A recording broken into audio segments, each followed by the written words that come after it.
Acts 17. We got Paul in Athens now. I've never been to Athens, but Rome and Athens, Rome and Athens are on my bucket list. I would love to.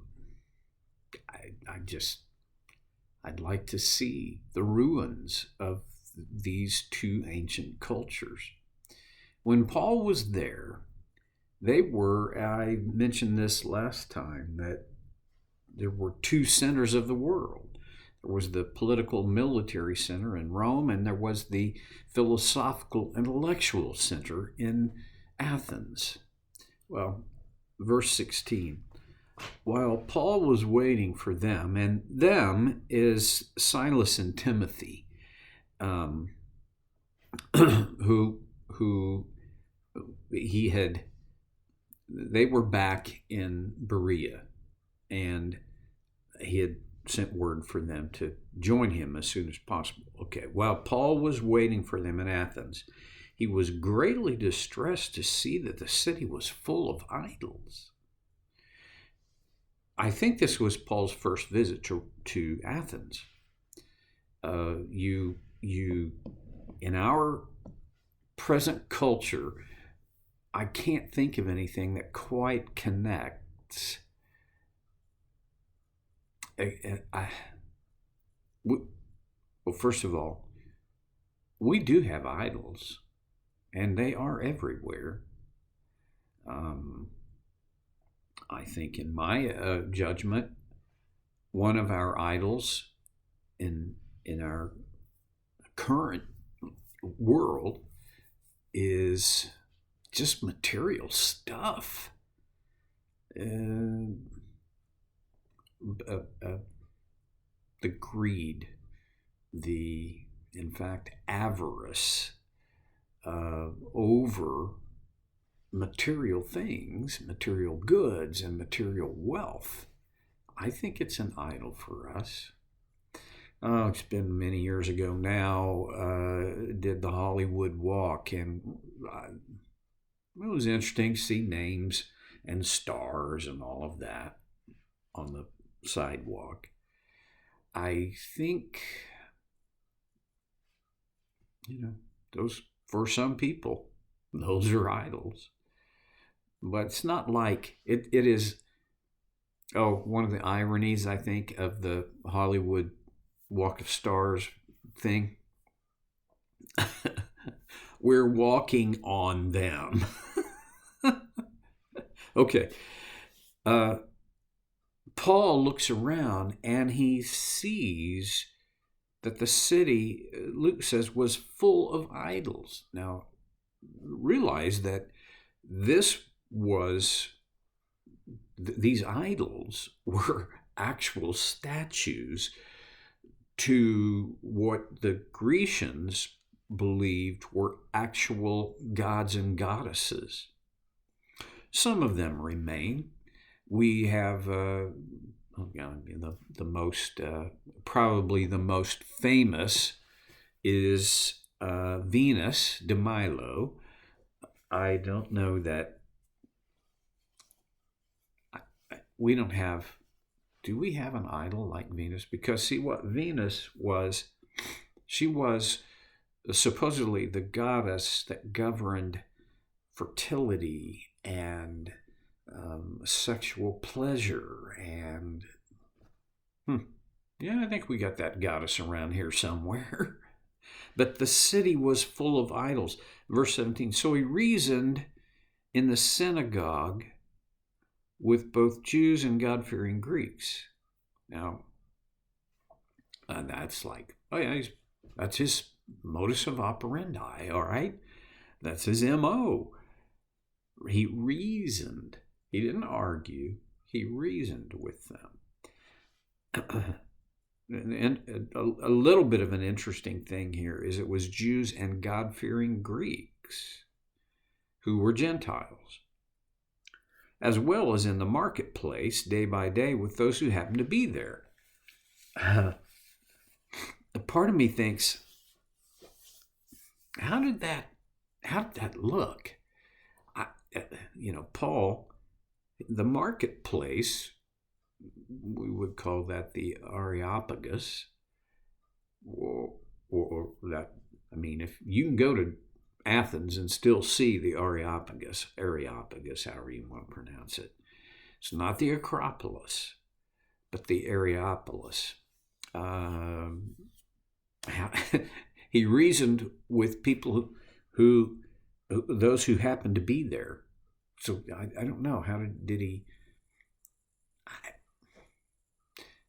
Paul was an outgoing person. I believe Paul was an extrovert deluxe. And this is, to me, just one little picture. It's like a thumbnail sketch of Paul, the extrovert. Whoever was there, he would engage them. I wish we knew exactly, or maybe not even exactly. I wish we just knew more about how he engaged. Well, we're going to see a little bit. In verse 18, a group of Epicurean and Stoic philosophers began to debate him. Now, Epicureans, their motto was eat, drink, and be merry. Drop the limits. The point of life is to be happy. So do things that make you happy. They worshipped pleasure in that sense. The Stoics? Well, if you put it on a continuum, you had Epicurean over here and Stoic at the far end over here. And their concept, their philosophy was quit having feelings. Go only with your intellect. Their idea was, they would have said it was balance. But really, balance would be, don't be over, don't make over effort toward pleasure, and don't make over effort toward pain. Be somewhere in the balanced middle. But they were not in the balanced middle. They were over toward flat. No pleasure. Well, okay. It to me is interesting that these two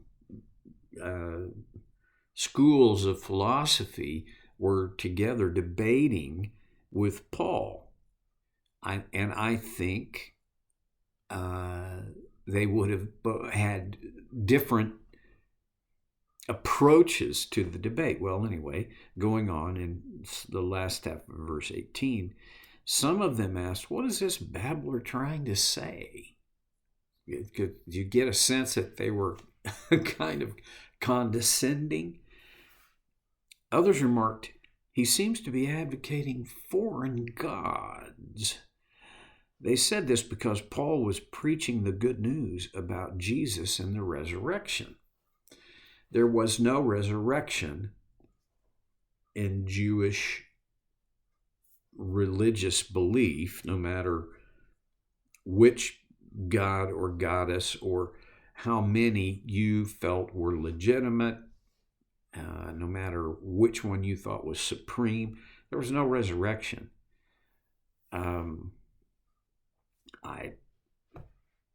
I can't explain, primarily because I don't know everything there is to know about these religions.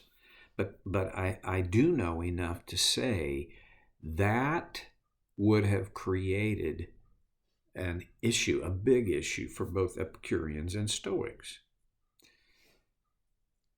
Verse 19.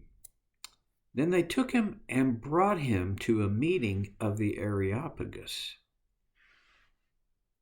Okay. The Areopagus was, you know what, I made a big mistake. The market is called the Agora. The Areopagus is where these Stoics and Epicureans, out of their curiosity, they brought Paul to the Areopagus, which was the area where these kinds of philosophical discussions and even debates took place. So they took him there, and they said to him, "May we know what this new teaching is that you are presenting?" That's that's a fairly courteous approach. In verse 20, "You are bringing some strange ideas to our ears, and we would like to know what they mean." And then Luke enlightens us in verse 21. All the Athenians and the foreigners who lived there spent their time doing nothing but talking about and listening to the latest ideas. I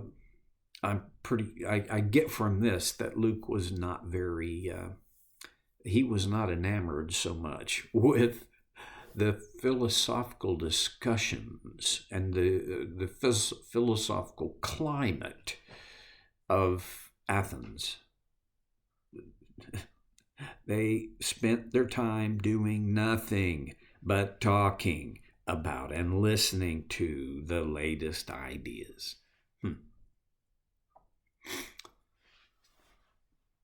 We're going to throw a rock here, and it's going to hit me too.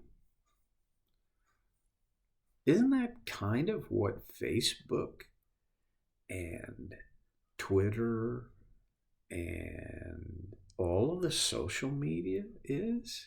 Isn't that our modern Areopagus?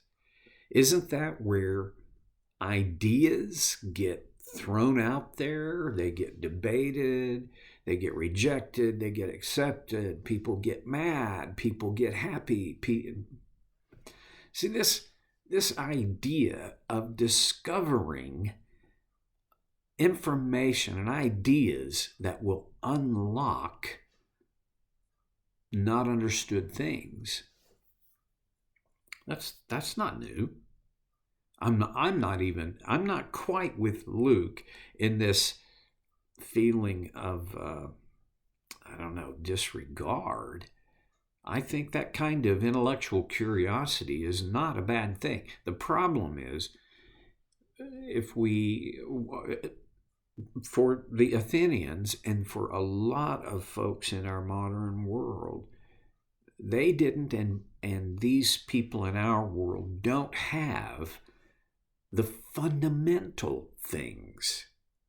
They don't have the fundamental ideas, or either they don't have them or they've rejected them. The one fundamental idea that makes it all work is that God is who he said he is. And springing from that, then because he's who he said he is, then we have this ability to respond to him. And God provided Jesus and forgiveness as the way to connect with this God who is. And if that is missing out of a person's data to interpret life, none of it works. See, I think it comes down to this: either God is God or I am. And here I'm going to throw another rock that hits me. There are a lot of people who attend church weekly or almost weekly who they kind of live as though they were God. And the way that expresses itself is they just do what they want to do. I do what I want to do. And then I might check in with God on it, but really, that's just another opinion to filter. Ooh. I think that is one of the reasons that often the church is anemic. It's lost its impact. It no longer intervenes in culture. It's because we have accepted that aspect of modern culture. Well, I got to close. I could rant for another 30 minutes, but I won't. I'll see you next time on So Care with Stevie Boy.